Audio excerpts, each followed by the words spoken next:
Hi friends, it's Ashley with Super Simple Homestead, and today I just wanted to give you a tutorial on what I believe truly is the simplest sourdough starter recipe. And so all you need is a jar, some water, and some flour to get started. So I found this awesome glass jar, and it did come with a seal on the lid. I just removed that. You could take that off. And you want something that is going to be able to cover your sourdough, but that isn't going to create a seal because that can produce mold. Also, if you don't have a jar like this, you could put it in a plastic bowl or a wooden bowl would also work.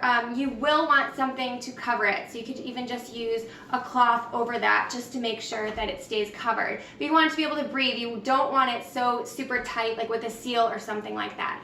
So the only other thing you want to stay away from is metal. You just don't want to use metal for fermenting. So all you need is water and flour. And so day one of making your sourdough starter is simply going to be 2 cups of water and 2 cups of flour. And you're gonna mix that together really easily. So I like to use a wooden spoon. I have 2 cups of water, and I have 2 cups of flour. And we like to use a giant glass jar like this because I have 5 children, and we have really loved over time waking up to fresh bread in the house. So you just stir this up, and that is literally day one. That could not be more simple.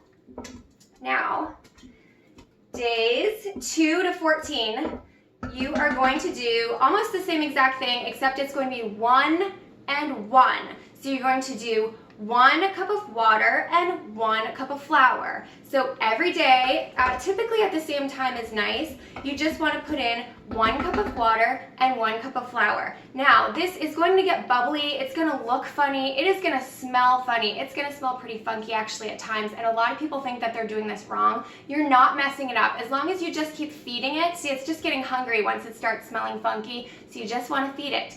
And when you're feeding it, you just want to remember 1-to-1 ratio. That's the biggest deal. Just flour and water, flour and water. You're going to do that till about day 14 when it's ready to make some bread. And even after that, you're going to continue to do the 1-to-1 ratio. But I'm going to do another video on how to do all of that. So for now, I'm just going to leave you with that. So day 1, it's just 2 and 2. And then day 2 to 14, it's just 1-to-1 ratio. And you're just going to do that every day. It's going to bubble, it's going to smell, it's going to be a little funky, but then you are going to be ready to make fresh sourdough bread. There's nothing like it. So thanks so much for sticking with me. Super Simple Homestead. Have a great day.